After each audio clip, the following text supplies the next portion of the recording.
What lurks within the dark past of Vermont? Does the past leave behind residual or intelligent spirits? Or can there be things more darker than what we can see or feel? I'm Tessa Baker, and this is Haunted Vermont.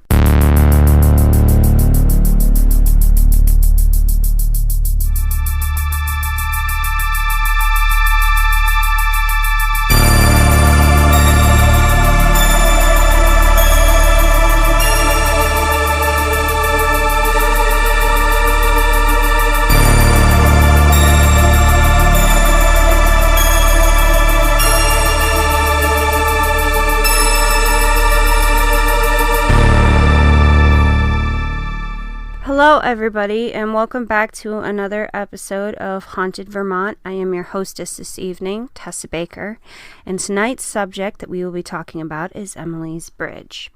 So the story behind Emily's Bridge is that it's located in Stowe, Vermont, Golden Brook Bridge, and it is not exactly your ordinary covered bridge. This bridge is also known as Emily's Bridge due to the fact that it is haunted by a ghost named Emily. There are many stories of how Emily died on the bridge. One story is that she was supposed to elope with a lover who was meeting her at the bridge, and when he didn't show, she hung herself from the rafters. Another version of this Vermont legend also starts as a love story. Emily met a man who stole her heart, and the couple made plans to marry. The fateful day arrived, and Emily went to the church in her beautiful red wedding dress, ready to give herself to the gentleman in holy wedlock. The groom never arrived, and the jilted bride took the family wagon in a frenzy of anger and sorrow. She was merciless on the horses and whipped them until they were traveling at an incredible pace. Planning perhaps to confront the faithless groom as she approached the bridge, she failed to negotiate the turn right before the bridge and drove the horses and the carriage over the bank and onto the rocky brook below. Both the horses and Emily were killed in the accident. There is no written historical evidence that Emily ever existed, however. The first mention of the bridge being haunted by someone named Emily came after 1968 when a high school student wrote a paper on the subject claiming that while he or she was using a Ouija board on the bridge, oh boy, an entity presented itself named Emily. Other people using Ouija boards have reported that an entity has identified itself as Emily and said that she was killed on the bridge by her fiance's mother. Joseph Citro, who's Vermont's authority on all things haunted and ghostly, the real story of Emily's Bridge may not be quite so romantic or even true.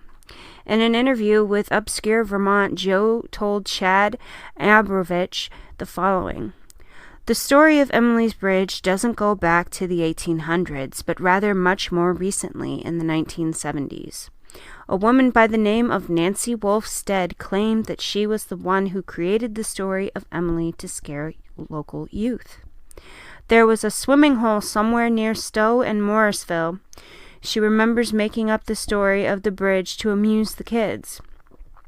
At the time, there was a huge surge in the occult and the paranormal in the flypaper that was popular culture, especially with the films like Exorcist that had recently debuted. She was also the one who came up with the name Emily. Even more intriguing is the fact that the Golden Brook Bridge may not even be the real Emily's Bridge. So, some of the strange happenings that people have, I guess, encountered on the bridge. Many people have visited the bridge, have experienced disturbing paranormal activity. People have reported scratch marks appearing on vehicles that were parked on the bridge and being touched or scratched by Emily's ghost. Often strange noises are heard on the bridge, such as footsteps, ropes tightening, and a girl screaming. Many have also reported seeing a white apparition around the area of Emily's Bridge. People that have parked their vehicle on the haunted bridge say that they tend to hear banging noises from Emily hitting the vehicle on the outside, or a dragging sound across the tops of their cars. The most distinct paranormal events tend to take place between the hours of 12 a.m. and 3:30 a.m. So I have Paul here with me because he's had some of his own experiences on Emily's Bridge. So I'm going to have him tell us a little bit about what happened with him and ask him some questions. So, Paul, you were on Emily's Bridge at one point and you had an experience on there, did you not? Yeah, I did. I went with the crew that I had back when I used to do paranormal investigation, and we went on a clear starry night, I should say, under a full moon, and we probably got there around 8 o'clock at night. And to answer your question about experience, yes, we had quite a bit. When we first got there, we took a photograph, and right as we took the first 2 or 3, we actually had a white lady figure, which most people have seen or heard of a lady figure kind of on the right side of the bridge. And we actually captured almost as if she was pointing backward of the road that we actually came from.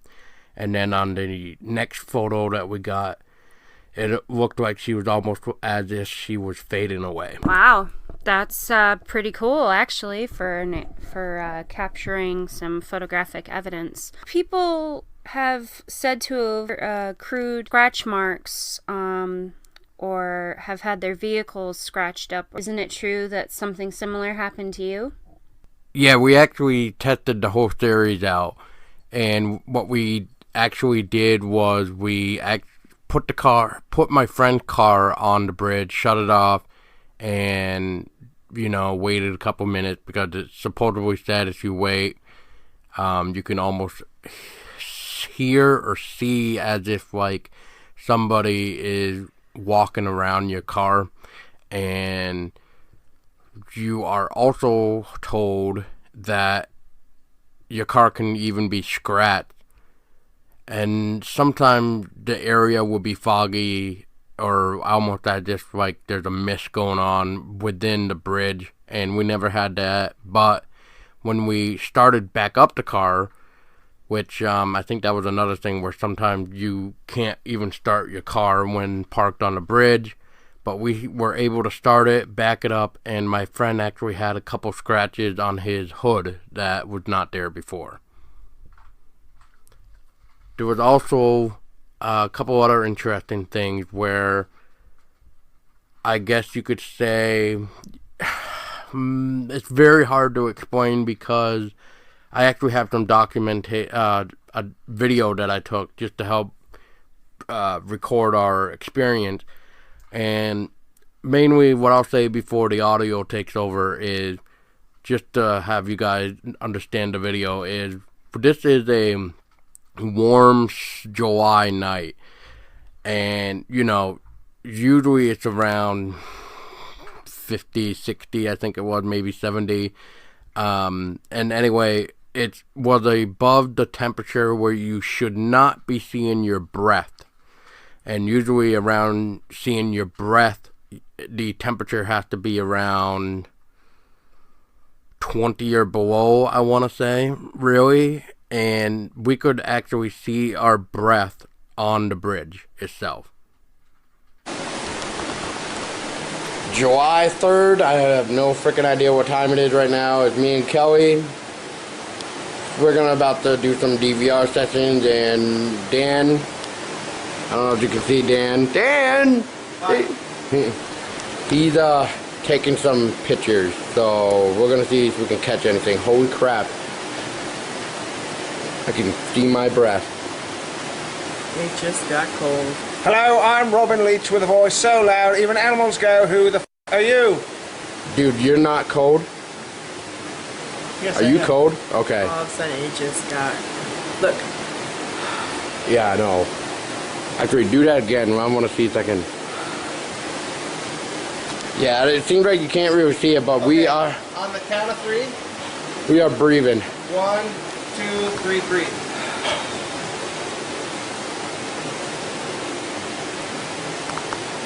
It's really cold right here. Yes, it is.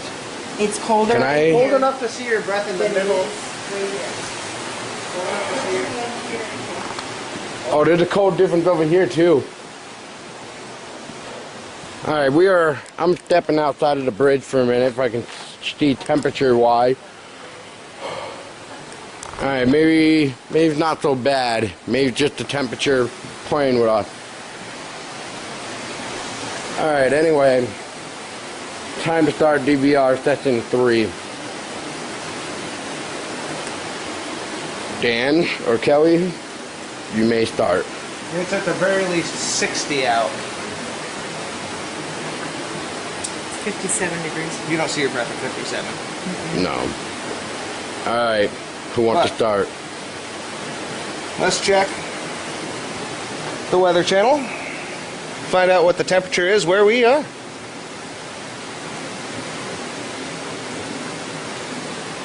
$61 degrees. And we can see our breath. 61 degrees and we can see our breath. Interesting. The last thing that I had, well, a couple things actually happened. Our other person that was with us, I won't say name just to help conceal the privacy, but she had a really burning feeling on her leg, and it turns out that there was a mark of as if somebody or something were trying to scratch at her leg. However, me on the other hand, I don't know what happened to me, but I kind of started to get upset, and I started to call out the spirit of Emily, or really whoever was there, because later on after I got home, I noticed there was a picture where I had to zoom in, and it looked like there was actually a man on the bridge, even though the story goes it's a female. So getting a weird picture that looked like a man staring back at me that was on the bridge in the middle, really, it kind of started to pop questions to me. What are those questions? I really do not know, because if we're always been talking about a ghost spirit that has been hurting males, maybe it's really not the spirit of Emily after all. Maybe what is really going on is that the lady figure that people have been capturing may be the good spirit trying to tell us that there's actually something much more than just her here. And we don't even know who this male is, because I haven't even heard of anybody else. The last thing I will say is during the time of getting frustrated on the bridge, when calling out Emily, I did not feel it happen to me, but I did later on see some photos that made me wonder if my friend Dan, who was with me, captured the moment where something actually was behind me to scratch me. But the weird thing was, even though I didn't feel it at that point in time, I only started to feel it once I arrived back at my house, which was like an hour and a half, 2 hours later. Wow, pretty interesting, actually. And the fact that you had obtained scratches from the bridge itself, too, kind of points to how other people have had similar occurrences happen to them. So, Ruby Bates from the University of Vermont had also done a project for her school project, I should say, and she did a documentary on Emily's Bridge. She also had asked Paul to be a part of it and to fill in and give his story of his experiences that he had with it as well. So we'll pop that link in the description if you guys want to check that out. So with that being said, I think we've pretty much covered everything about Emily's Bridge, unless you can think of anything to add, Paul. I think we covered it pretty well. I would just say the only thing I do not know anymore is if people can still get in trouble, or get like a ticket, I should say, for showing up at Emily's Bridge. But I know at one part that the neighbors were complaining about other partiers ruining the experience for everybody else because they were over there causing a racket and drinking and yelling and stuff, and that caused the police some suspicious activities, which led to now getting a ticket. But that ticket, I heard, is like $25, and yeah, I just don't know if that's going on anymore. But that is the last that I heard. So, with that being said, this was another episode of Haunted Vermont and the subject matter of Emily's Bridge. Have a good one, guys. If you enjoyed this episode and want to support, head over to our Patreon at www.patreon.com/Haunted Vermont, where you can pledge $1 a month or more and receive rewards every month you pledge. Ad-free and listening to the episodes before the public. Pledging more grants you access to the show where you can share your own stories and experiences on future episodes. I already fund another podcast 100%, so I'm asking help for this one. At least season 1 will have a total of 6 episodes, and then it'll depend on funds after that. Thank you for listening.